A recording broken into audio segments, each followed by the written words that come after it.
Hey everybody, it's a question that I frequently get asked, and it's difficult for me to really give a definitive answer. Is, sometimes I'll get a comment or I get emails where people ask me, "Hey Ed, I have such and such Elvis album, and how can I tell if it's a first pressing? Or how can I tell if it's an original pressing? Or how can I tell if it's a later pressing?" Or, people want to know, like, what they have. So it's again something that's really difficult to try to explain in writing. So I thought I would try to make a video to clarify or help to clarify, how to tell if you have an early or original pressing of an Elvis album. Okay. Now, to be honest with you, I feel the best thing that you can do is to go to Discogs and what you can do is, all right, for example, I have 4 different copies here of Elvis is Back. I have a mono copy, I have a living stereo copy with the sticker with the songs printed on it. I have a living stereo copy with the songs printed on it as opposed to the sticker. All right, and then I have a later pressing. All right, and this one is on the orange label, which right away would tell me that this is definitely not an original pressing. This is a 70s pressing, all right, because it is on the orange label. And if you look at the sleeve that it came in, you can see that there are albums in there that go up to the 70s. So this could actually be from probably at least 1971, as the latest album that they have listed on here is Love Letters, which is when that album came out. So most likely we're looking at a 71 pressing here, okay? All right, but again, we want to know, what about original pressings? What about these earlier pressings that you have, Ed? Which of these, if any of them, are original pressings? Well, again, there's a few things that you would want to look at, especially with the earlier albums. And by the earlier, I mean the 50s and the 60s. Is you want to look and see what type of inner sleeve the album came with, okay? So here we have an album that was released in 1960. It's called Elvis is Back. Now, what inner sleeve did it come with? Well, would you look at that? It came with the inner sleeve where the latest album that's advertised is the actual album that it came with, which is Elvis is Back. So right there, that's a very good clue that I have an original pressing right here, okay? All right, now, how else can I tell? Well, we look at the label. And here on the label, it does say living stereo on the label, okay? But that's neither here nor there. All right, because again, there's a lot of different variations and variables that you can look at, which would constitute whether or not it's an original pressing, okay? But the most important thing you want to look at is in the dead wax. Now, what do I mean by the dead wax? I mean that the wax between where the last song is and the label, between there, all right, where the needle will just run to the end. That's called dead wax. And within that dead wax, there's usually an engraved or a stamped matrix number. So right there, you should be able to see that there is a number there. I don't know if you're going to be able to make it out, okay? But that is a matrix number. That's like the serial number, if you will, of the record. All right, and that has all the information in it as to where it was pressed and all that other good stuff, okay? So the matrix numbers are really your key. Now, at the end of each matrix number, again, I don't know if you can see it, but usually it ends off with, I can't even, oh no, because I'm looking at it the wrong way. Sorry about that. All right, usually it ends off with a number and then the letter S, okay? And this one ends in 1S. I don't know if you can see it. But then the other side ends in 4S. Okay, so now from what I understand is the lower the S number, the earlier the printing or the pressing. Okay, so for example, here I have 1S and then a 4S. So that would tell us that this is an early pressing, okay?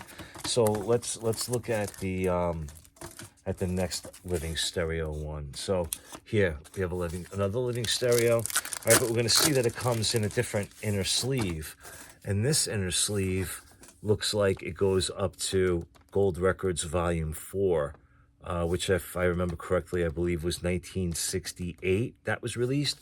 So we're probably looking at a 1968 pressing here. All right, now in this one on the label, it does not say living stereo on it. It just says stereo on the bottom. Okay, and it's the RCA white lettering up top and then the silver on the bottom. All right, so let's look at this matrix number and see what S number we have. So this one on side 2, I have 10S. And on side 1, I have 5S. Okay. All right, but again, the inside serial number is a little bit different also in the matrix number. So this is definitely a later pressing than the one that I showed before.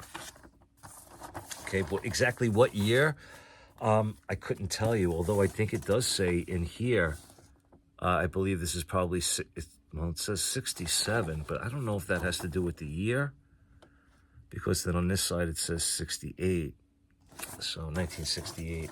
But again, I'm not quite sure if that's the year that these were stamped. All right, but so that is a later pressing than the initial one that I showed. All right, so let's show this mono one, and let's just see really quick which S numbers are in the matrix of this one. So this one is an LPM, so it's not going to say stereo on it. All right, and when I look at the matrix number, I have on side 2, 9S, and on side 1, a 3S. So 3S, 9S. Again, I wouldn't say that this is an early pressing. And I don't know, sleeve. The sleeve that came in this one, actually, looks like this is an early pressing. All right, so yeah, this is from, the last album on this one is from, happened at the World's Fair. So what was that, 60, 64, 63?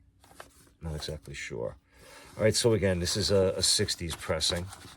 All right, so not exactly a first pressing, but, you know, not a 70s or later pressing either. All right, and then, of course, the one that I just showed with the orange label, we know is from the 70s. All right, and if we look at this one, now this one actually happens to be hand-etched instead of stamped. All right, and the S number, I think you can see it there, is 14S on that side. And on this side, it is also 14S. Now, funny thing is, this pressing sounds amazing. It sounds amazing, and it's one of them Dynaflexes and whatnot, but oh my God, the sound on this is phenomenal. So again, we're looking at it like 1971 on this one. All right, but the way I'm really telling that this is 1971 is, again, the orange label and the sleeve that it came in, where the latest record was Love Letters, which was released in 1971. All right, so there you have it. I'm hoping that helps to clarify. But again, I think your best bet also would be to go to Discogs, Discogs, for those of you who are not familiar with Discogs. It is a record database. And what you can do is when you get there, you just go to the search. And, well, you can do it a multitude of ways, but I think the best way to do it is to just look at what the matrix number is in the dead wax and type that into your search, or you can go to advanced search and specifically just put in the matrix. And if you put that in, you put it in correctly, it should bring you to the pressing that you typed in. So this way you should be able to get more information. Now, again, it may not tell you exactly when it was pressed, but you should get an idea of whether or not it's an original first pressing or if it's a later pressing. So I hope this helps. If there's anything that you can think of and you know, that I left out, please leave a comment, let me know. All right, but again, I really think that the best way to tell of whether or not it's an earlier pressing is to look at those last numbers with the S next to it. Like if you see that you have on side 1 and side 2 a 1S, or a 1S, 2S, or something like that, then yeah, chances are you have a very early or, you know, first pressing, okay? But anything past that usually is you know, somewhat later on. So there you have it. All right? All right, I appreciate you watching. Like I said, if you would like, you can leave a comment. And be good to yourselves, be good to each other. And take care, everybody.